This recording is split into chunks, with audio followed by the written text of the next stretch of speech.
You don't give a crap about our rankings. All you care about is who the very best pick in each round of your fantasy football drafts are. And that's exactly what we have today for you. And starting in this first round, Ty, it's stacked. I don't feel like you can truly go wrong, but I guess give the people, in your estimation, who you think the best player is in this first round. I feel like it's somebody in the first 5 picks. This is like the first year where we're like the top 5 picks. No one's really like a projection, right? And these guys are the bona fide studs.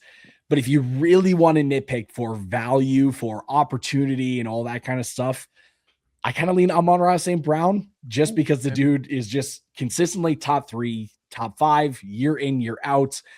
And he's going in a spot in your draft where if you look into that second round, you're going to be getting a lot of intriguing running back players that come back to you that also have top 5 upside. So that's my pick. Like if you truly want the value and the upside, all of that stuff, it's Amon-Ra St. Brown, but it's legit. Like when we talk best player, best pick, it's one of the top 5 guys. And I'll admit, and we need to tell the people this, Ty and I have not seen each other's rankings here.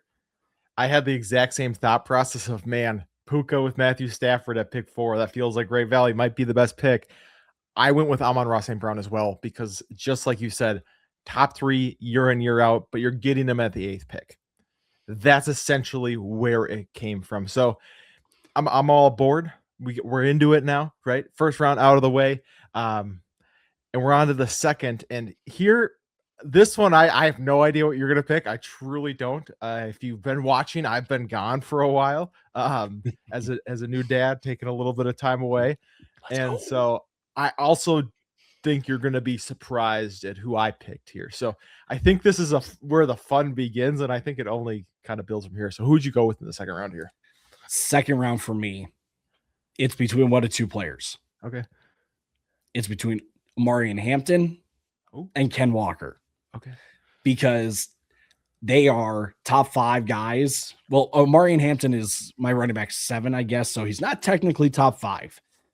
But what I see in both Ken Walker and Omarion Hampton, upside. Those are the guys that I believe have the chance to finish inside the top 5. May even crack the top 3 if one of those top 3 guys in CMC and Bijan and Gibbs pick up an injury at some point during the year and miss a handful of games or an extended amount of time, right?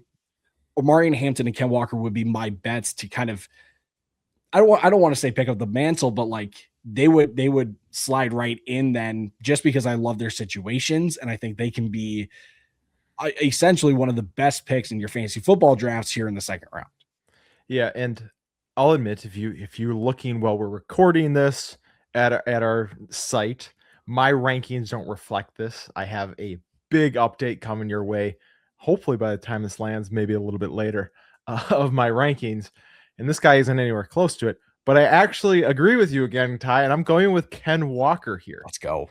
And the reason is just like you said, the opportunity. Who else is going to run the ball in Kansas City? And they need to run the ball. They paid him a lot of money to run the ball. And you got to imagine he's going to start catching passes.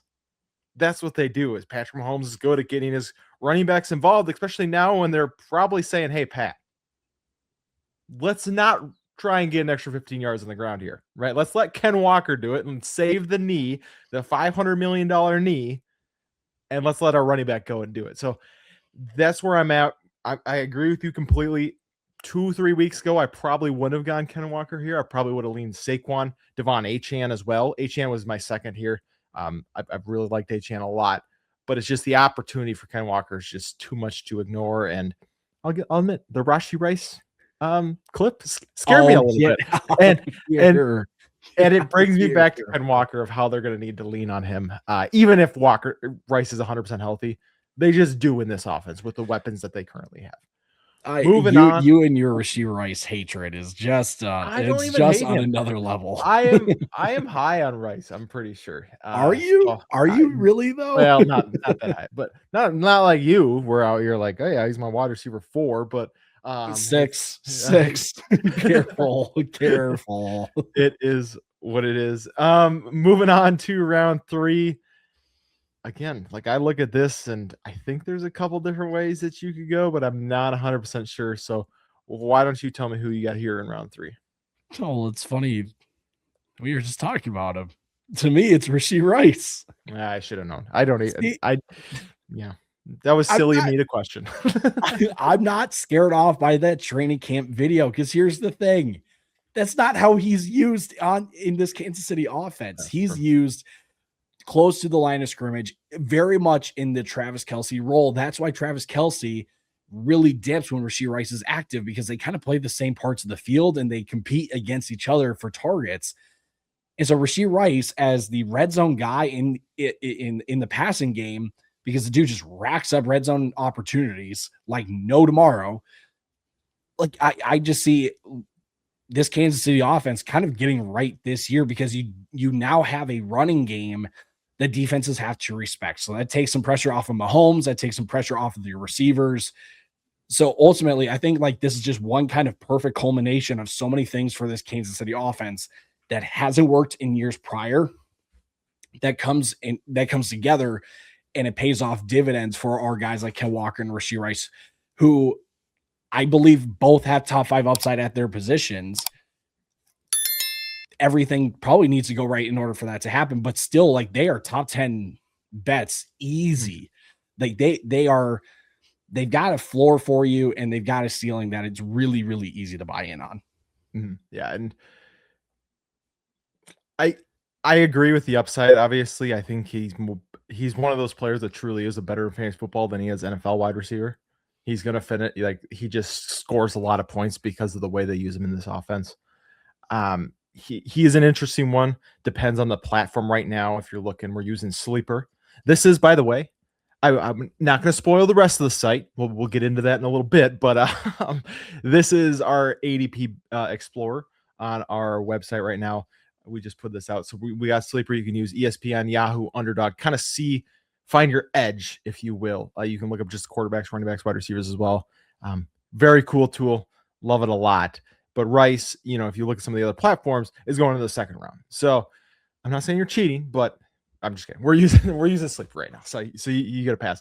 I'm between 2, and one of them didn't come up till the last couple days. And I'll admit, I didn't watch your guys' episode yesterday, so I don't even know. I'm sure you talked about him, but I'm sure you talked about Malik Neighbors at least a little bit. Did he make an appearance? So I don't. Yes, he did. He kind of let off the show, actually. Yeah, that's what I figured. I may not have been a part of it, but I do know how you guys function, and as probably the best wide receiver with big camp news. Well, I guess for you, Rashee Rice, but I'm buying into a little bit of, if this dude is 100% healthy, he's a top 7 wide receiver for me. Like, I have believed that coming up to it, and the videos I'm seeing lead me there. My rankings right now, though, give me Javonte Williams.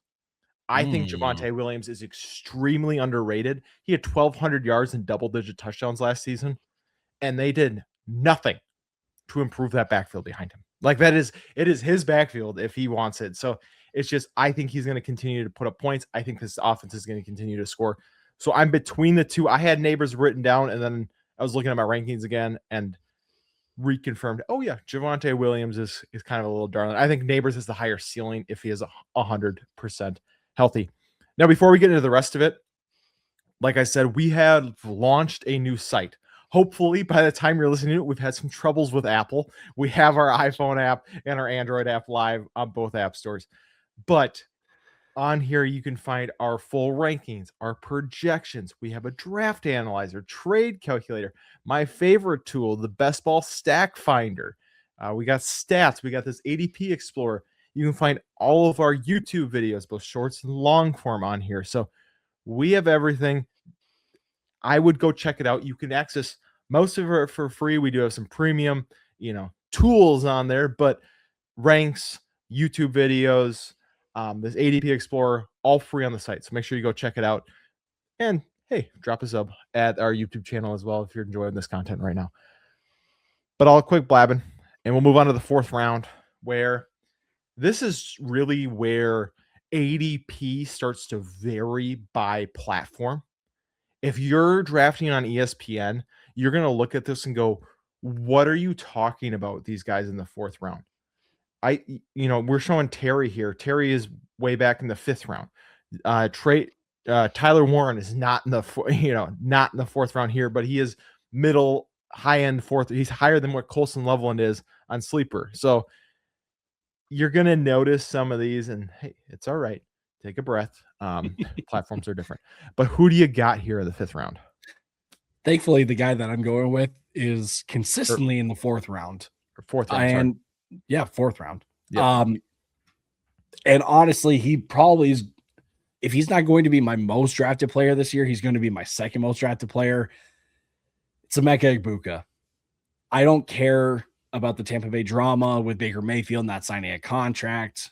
I don't care if, honestly, you think that Emeka Egbuka is not that great of a player, because I think the facts are the facts. We've talked extensively about what went wrong last year, and that majority of it wasn't his fault. And now we get we get the news, and we get the buzz that, hey, Emeka Egbuka, team's wide receiver 1 in a more natural role in a McVay Shanahan-esque offense where, hey, the position that he's playing as a receiver is kind of like the focal point of the passing attack. That's all that I need to hear. I think Baker Mayfield is good enough to support a wide receiver into like the top 10 stratosphere, if you want to call it that. I would even say, like, I'll say top 12 just to play it safe, but like Emeka Egbuka is my wide receiver 11 after my latest updates. Like, I'm so in on Emeka Egbuka because I saw what the flashes were last year before the injuries got involved and all that stuff, and I said, if he's going to go this late, I'll scoop it up every single time. Yeah. He's who I had written down, so I won't talk about him. We do copy. So I said we didn't know, and we're still copying each other a lot.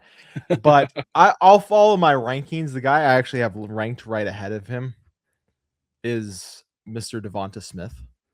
I've loved Devonta for a long time. He's the true wide receiver. I've been waiting for the point that he can get here. Ladd McConkey's also in consideration. All 3 of these guys are like within 4 ranks for me. I'm gonna give Devonta the nod here, just because I do think that we're really gonna see him take a step forward. Obviously, came out with that him and Mekhi Lemon both dealing with a hamstring injury.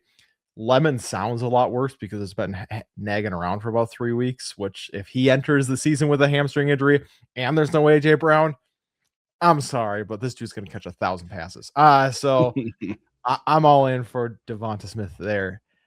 Very excited. 5th round, it gets, I don't want to say grosser, but I think up until the 4th round, through the 4th round, really any of these guys that ended up in my lap, I'm pretty happy with, right? All through all 4 rounds. Now we're kind of getting where it's like, ooh, if I don't get my guy here, I'm a little bit frustrated, if you will. So in the 5th round, who is your favorite here? It's Jalen Waddle. I don't understand why people are so hesitant with Jalen Waddle going to Denver. Maybe it's just because you don't think Bo Nix is very good. Maybe it's because you think Cortland Sutton is, I don't want to say he's better than he really is, but like you're giving him too much credit in this offense now, knowing what Jalen Waddle can do in his skill set. You're going to hear so many people talk about it. This Denver offense wants to go downfield. Bo Nix last year was 4th of all quarterbacks in air yards last year. They want to push the ball downfield. And Jalen Waddle, not only is he good in space and underneath, but he is capable and like more than capable. He's elite at stretching the field out for your offense. There's a reason why Denver went out and got him before the draft started, because there was no receiver in the draft that could really do it as good as Jalen Waddle. So to me, I don't care if the volume isn't going to be a consistent thing. This is just big play splashing here in Denver with Jalen Waddle. And that's not to say that like none of the other players in this range can't do that also. Like we've got Jameson Williams here. We got DJ Moore. But to me, what I see with Denver, more so than Buffalo, more so than Detroit, is consistent opportunities for Jalen Waddle. And Jalen Waddle doesn't have a Joe Brady issue where he wants to run the ball 350 times with James Cook. He doesn't have an Amon-Ra St. Brown problem that Jameson Williams has. So give me Jalen Waddle here in the 5th round. Like he is kind of flying under the radar. He's probably one of my favorite picks outside of Emeka Egbuka this year. Yeah, I like Waddle as well. The guy I really like here is Tyler Warren. He Ooh. is. I have him in that Colston Loveland tier of about ready to break through. I think he's going to play a huge factor as far as, Daniel Jones just isn't.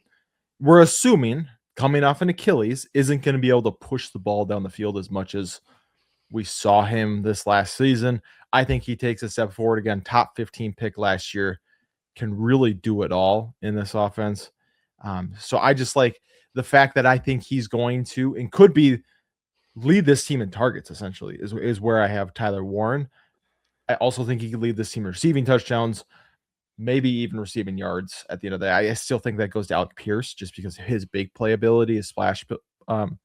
But I think Tyler Warren is going to be one of those tight ends that we really start looking at this year. As he's a leader in the pass catching on his team. So that's where I am with Tyler Warren. Round 6.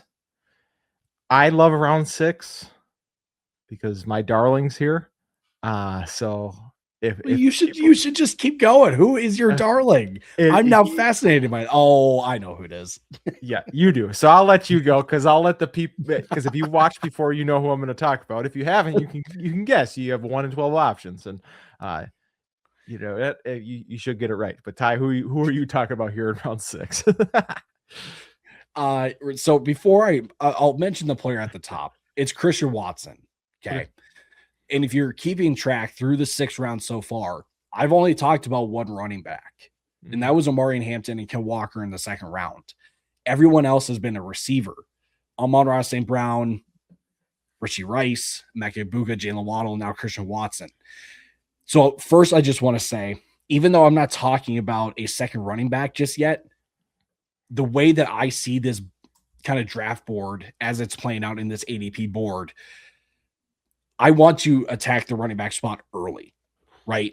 I want to grab as many running backs before there's a clear drop off right around that round 3 or round 4 turn, because there are so many good wide receivers that go in that range. And I don't want to fall for the trap of, guys in that 5th round of Quinshon Judkins and David Montgomery who are volume eaters, but the quality of that volume isn't that great. And then when you look after those guys in round 6, we're looking at Jalen Warren, ugly split coming in with Rico Dowdle, RJ Harvey. Opportunities for me this year, I think, are going to be very few and far between, right? So getting in a running backs early, attacking wide receiver in these mid rounds. So for Christian Watson, love the fact that he not only got paid, but he's going to be playing the Z role in this Green Bay offense that was recently confirmed by Jordan Love. So big playability with Christian Watson. We've known this for years. Less competition now in this Green Bay offense with Dontavian Wicks now in Philadelphia, Romeo Doubs now in New England. The only thing that's going to stop Christian Watson from truly having like a top 24 season is himself, because he's dealt with injuries so often. Yep. I'm not scared. Okay. When it's a round 6, when it's a round 6 price tag, I'm still able to recover because of players that go after him. It's a different story. He was a round 3 guy, right? So I'm not scared off by the injury issues. Give me the new opportunity that he has after getting paid in this Green Bay offense, because the dude is just he's lightning in a bottle. He's a big play waiting to happen with less competition now. Like, what is there to go wrong besides getting injured? No, and I agree. He was definitely in consideration. If Brian Thomas Jr. wasn't in this tier, I still am a full believer. It was funny, actually. I talking with Kevin, who's a friend of the show. He goes, I don't know if you've seen, but all I'm seeing on my Twitter X timeline is that Parker Washington is the guy to have in Jacksonville.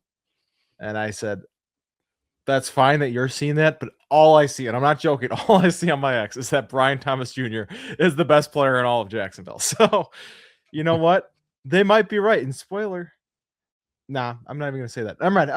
And so I think that he's so incredibly talented. It sounds like he, was injured to start last season, got in his head a little bit. Trevor Lawrence moved to a guy who was more consistent, day in and day out with Parker Washington, who I guess it sounds like you can't outwork. So it makes more sense that, hey, the guy who you can't outwork, who's playing really well, yeah, you're gonna have a better connection with halfway through the season. So I'm banking on the talent returning for Brian Thomas Jr. 6th round is late enough for me that I'm going. I will take that chance if he is, a wide receiver 30 kind of guy. It's like, yes, it'd be really disappointing, but it's a low enough where I can kind of stomach that rather than if he was going round 3, round 4. Today's show is brought to you by our friends over at Underdog, where you can get into the game this season playing Pick'em. It's extremely simple. Just pick higher or lower on 2 or more of your favorite players. For example, I'll pick the highers on Justin Jefferson, Jamar Chase, and Xavier Worthy. If I played $10 and got all 3 of them right, I would win $60 just by watching football. And that's the beauty of Pick'em. You can track your picks and your wins while you enjoy the game. Now, if you're not on Underdog yet, scan the QR code on your screen or use our code FELLAS when you sign up, because new customers will get $50 in bonus funds when you play your first $5 on the app. Plus, Underdog will give you a free pick to use in your first entry. Again, that's code FELLAS over on Underdog. Now let's get you back to the rest of the show. And we're back and we're discussing round 7, and there are a lot more gross. I don't want to say gross names. That's mean. Just names that is a fantasy football manager, when I consider putting them in my starting lineup, I feel a little more queasy. That's the way I'll put it there. So who in this section, who in the round 7 are you looking at taking? Probably the guy that's going to be my most drafted player this year, Kyle Monangai. Yeah. Like, I've briefly mentioned this in the past before. I get David Montgomery vibes all over again, where he's going so much later than the guy in front of him. And that's not to say that the guy in front of him isn't going to be doing like a lot, or that he's going to bust. Like, I still think DeAndre Swift is still going to have a very solid season, but Kyle Monangai was kind of on the rookie kind of learning curve, I guess you could call it, where we give him a little at first and we gradually put more and more on his plate, to where we saw last year, where in games without DeAndre Swift, the dude looked like he was for real, right? So this year, I don't think that it's exactly going to flip on its head, where Monangai is going to be 1A and Swift is 1B. But what I do think is that Kyle Monangai is going to be more involved than he was last year, and he's going to handle more of the high value touches near the goal line. And if he can cash in on 8, 9, 10 touchdowns this year, that's a very easy like bet to take here in round 7, especially when, like, I don't like Lucas and I briefly talked about Jonathan Brooks and how, like, it feels like everyone's undervaluing Chuba Hubbard. Mm-hmm. So I don't mind Chuba Hubbard. I don't mind Ramondre Stevenson still, just because I'm not solely bought, or I'm not completely bought in that Travion just dominates and takes over again this year. But I don't like, I think about it this way. I would rather invest in this Bears offense rather than the Panthers, the Patriots, and the Titans with Tony Pollard. So give me Kyle Monangai. And again, back to what I had said during the Christian Watson thing of, like, I haven't taken many, or I haven't talked about many running backs. If you follow the strategy of, like, hey, you take 2 guys right away, run off receivers, Kyle Monangai would be my running back 3. And to me, Monangai is my running back 3 with the opportunity that he has this year. Like I said, really, really, really easy bet to take here in round 7. Yeah, and Ty talked about he likes Kyle Monangai. My pick as well. If you're on our site, we have we have our exposures from all of our best ball drafts that you can go look at. Between the 3 of us, we've done 773 drafts this year. Kyle Monangai has been taken in 177 of those. Almost a quarter between the 3 of us. He is our highest drafted player. Brian Thomas and Emeka Egbuka also all 3 in the top 5. So we're sticking, we're putting our money where our mouth is a little bit on these guys that we're taking. But yeah, just like you said, it's just the opportunity to put up double-digit touchdowns and 1,000 rushing yards in the whatever round we're in, 7th round. Yeah, I'll sign up for that, because no matter what, he's going to get touches. That's what Ben Johnson does. He gives guys touches. who can run the rock, especially up the middle in short yardage situations. And that's exactly what Kyle Monangai does. Obviously, if the injury thing becomes a little bit more, this undisclosed injury, we hear about that. As of right now, doesn't worry me. I'm not worried, thinking about it at all. But that's just something to keep in the back of your mind. Moving on to the 8th round. Where are you going here? I feel like every time I look at the 8th, 9th, 10th, 11th, I'm like, what do I do here? Where do I go now? And especially because my favorite pick in the 8th round isn't playing this year. So that's great. So happy. It's tough. My second highest drafted player, Ricky Pearsall, out with a PCL injury. Thank you, San Francisco, for ruining him. That was so kind of you. So, Ty, where do you go here in the 8th round? I mean, everyone in the comments needs to just send their thoughts and prayers to Cam's fantasy teams this year, because not a great look. Not a great look. And not to make this a double whammy, but you're gonna hate who I'm picking here. It's not a quarterback. I would say Blake Corum, because I don't mind Blake Corum this year, but dog, it's Parker Washington. Okay. It's when we are looking just solely at the sleeper board, Parker Washington goes 2 rounds after Brian Thomas Jr. And it's not even that I don't like Brian Thomas Jr., but all the buzz out of training camp, you can't just ignore it at this point. And I'll say this too, like Lucas and I dove into a little bit of how we see this Jacksonville wide receiver room playing out. I don't think that any one of them separates from everyone else. So Parker Washington cracked my top 30. Brian Thomas Jr. is still my wide receiver 32. So it's going to be Parker Washington and Brian Thomas Jr., but it's not one person cracking the top 24, establishing themselves as alpha or as the wide receiver one of this team. It is very much going to be matchup dependent, I guess is the best way to say it. So I want, it would, like, Jacoby Myers is in this range as well. He's kind of the odd one out to me when we talk about the trio: Brian Thomas Jr., Parker Washington, and Jacoby Myers. Jacoby Myers is kind of odd one out. And so I'm gonna take the chances on the top 2 guys that I believe in, Brian Thomas Jr. and Parker Washington. And for Washington, with the upside that he has of kind of leading the team in targets, I think that's in the range of outcomes for him. That's really easy here in the 8th round. I'm going to surprise you, Ty. I'm going Parker Washington as well. Ooh. I'm proving that you can be on both. You said you don't think 2 guys. I think 2 guys separate from the rest. That's the way I view this offense. Sure. I think this offense runs through these 2. I think they do different enough things that they can coexist well. I have obviously concerns about both of Brian Thomas. What year was the fluke? What year was good? Parker Washington, can he maintain it? Sounds like Travis Hunter is going to have specific packages. Is that like 20% of the time or 50% of the time where he's playing the slot and Parker Washington's the odd guy? So I have those questions, but like you said, the drumbeat is so loud.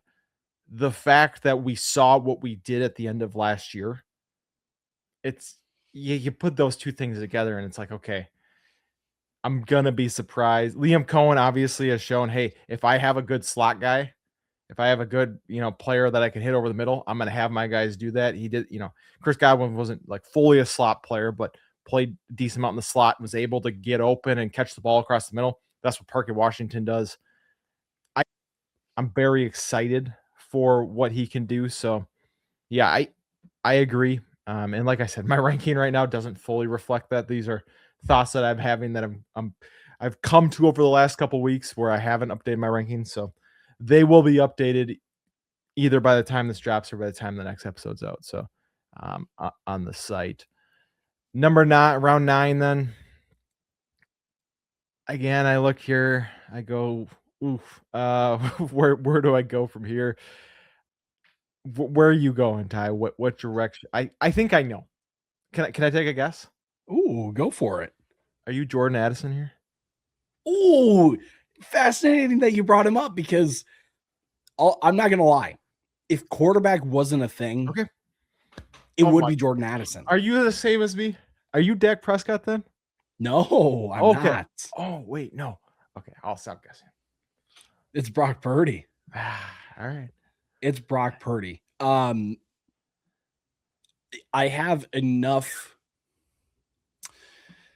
I don't want to say it's worry because of it being an even year and Dak Prescott not doing so well in even years and all that stuff. But I've talked about in the past about this Dallas offense. What if they just are not producing at the clip that they were producing at last year? And it's just slightly below it. It's not that they're going to be bad, but for Dak Prescott, that may mean that he's finishing closer to 10 than he is to 5. Versus Brock Purdy, I know that in this Shanahan offense, he's just going to put up points and he's got sneaky rushing upside. So when, you have the Christian McCaffreys and the Mike Evans of the world to throw to, I think maybe the best way to say it, it's just an offense that I want a piece of, right? And Brock Purdy, I don't know how the hierarchy is going to play out this year with kind of veterans all over the board, right? Again, the McCaffreys and Evans and Kittles and Dejon Striblings and Deebo Samuels now of the world. But I know that Brock Purdy is going to be the one throwing them the ball. So again, like if I have to choose a quarterback, like if you're going to hold me to it and say you have to talk about one quarterback in this episode, it's Brock Purdy. But if you don't really care and you truly want just like the player that I like the most in this round, it is Jordan Addison because again, I believe this Minnesota offense bounces back. Jordan Addison before last year was a top 24 wide receiver in both years. So that's value that I can't really, I like, it's not that I can't miss on it, but it's just that like you have to fill out the rest of your team in some way, shape, or form. Yeah, I get where you're coming from on Dak Prescott, but I'm choosing to believe that he overcomes this season. He would breaks be my the curse. Yes, it's him or Jordan Addison. I am of Mm-hmm. the belief as well that Kyler's going to be good enough that we've seen Jordan Addison with multiple top 25 seasons, that if Kyler's playing well, Jordan Addison in what essentially is a contract year for him is going to put up some numbers and perform where he's at. Dak Prescott, you have George Pickens and CeeDee Lamb with Javonte Williams. That's kind of what it comes down to for me. I just think there's so much talent on that team that, especially if CeeDee's healthy, I just don't see him not performing there. Moving to round 10, we're really getting down here. Who are you leaning here? Are you finally diving into tight ends, or are you staying away? This is kind of the tight end spot. I'll say this: I don't mind Bo Nix in this range either. Like it's not that you miss out on quarterback, but you really do kind of punt on quarterback. Bo Nix is definitely like the guy that I'm looking at in the double-digit rounds. But if I'm looking at tight end, it's one of two guys. Mark Andrews, just because I think this Baltimore offense throws a little more than they have in the past. And so if it's obviously like Zay Flowers is going to get his, but then it's kind of like who else? Mm-hmm. So Mark Andrews might just slide in number 2 by default. But I kind of like Dallas Goedert just a little bit more.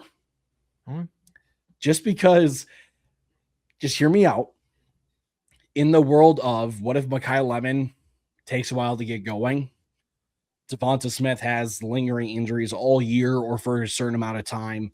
Who's going to step up here in Philly? I think it's Dallas Goedert.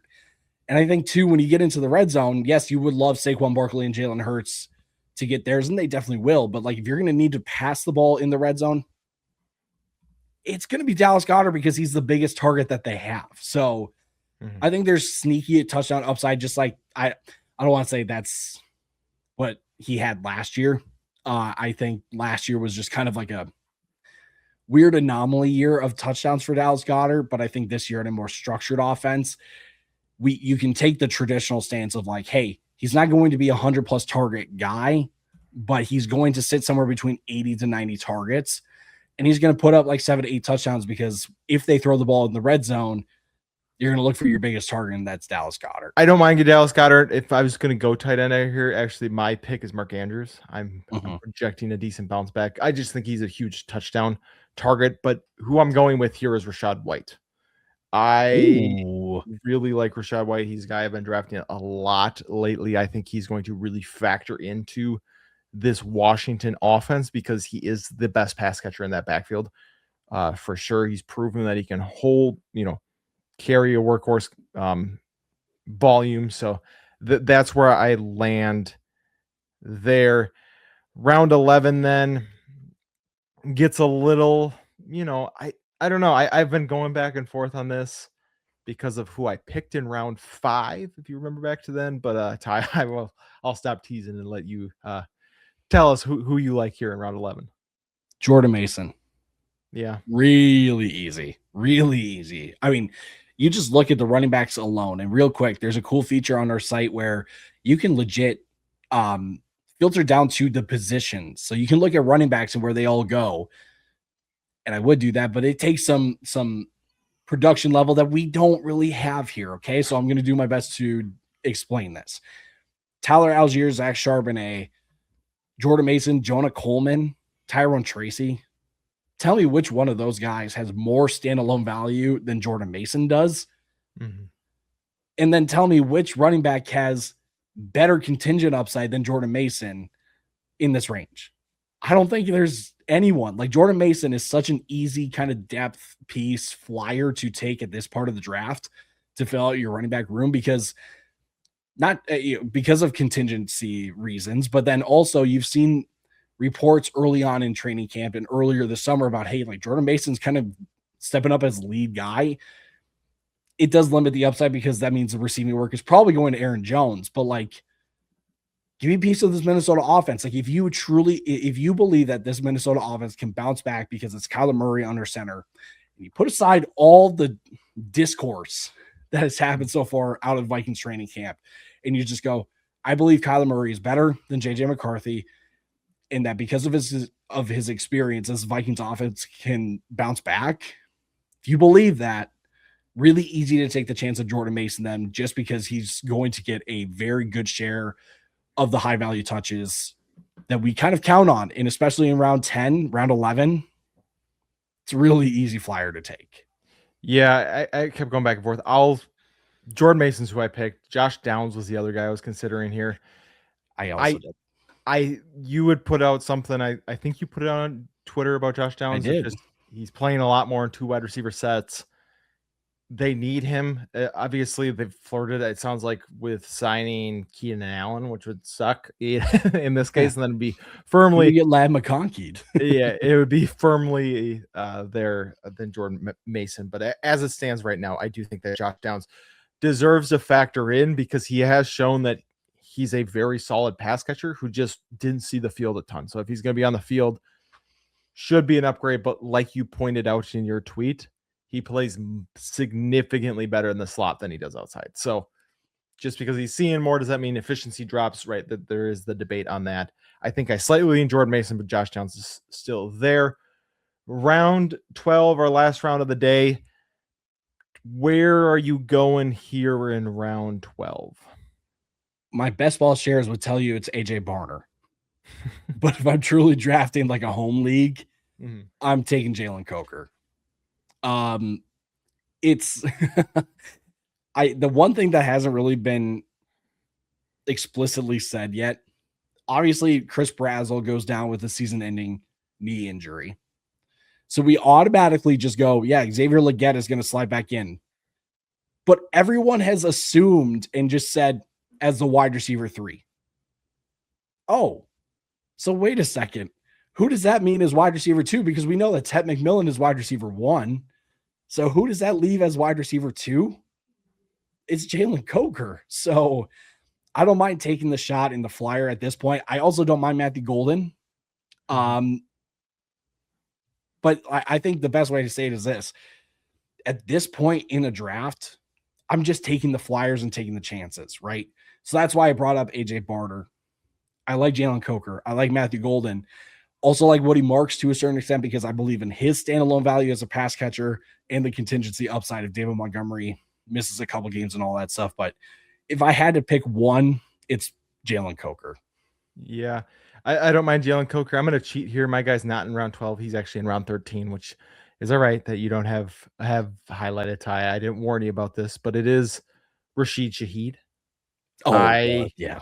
I think that he's right. I think just coming in last season, we saw that dip again, but what he showed in New Orleans before he got traded, he was looking like a guy for a little bit while he was healthy the last 2 seasons of, is he competing with Chris Olave as the one in this offense? From, not saying he had overtaken him, but he was at least making that a conversation. I think he is just as talented. Sam Darnold showing, hey, I got a little bit of an arm on me. You give Rashid Shaheed a full season in this offense. We saw how dynamic he is with those kickoff returns. I think he can do some amazing things. So I'm definitely taking Rashid Shaheed there. That wraps it up for us today. We'll be back tomorrow with the worst picks in the first 12 rounds. Again, make sure you check out the site. We put a lot of work into it. We're pretty proud of what we got over there. Make sure you drop a sub on the YouTube channel as well, because we got 3 episodes a week coming through the rest of the season pretty much. So we got a lot of content coming for you. So you follow us there, Fantasy Football Fellas. That's on TikTok, Facebook as well. Fantasy Football Fellas Shorts. If you want short form over here, the FFLs on Instagram, FFLs on the X. I'm at Camel FFF on the X, and Tyler_Plath for Tyler. So I did that completely out of order, what we normally do, but I had to switch it up on you guys. So You nailed it. there we go. We will see you then tomorrow. Deuces.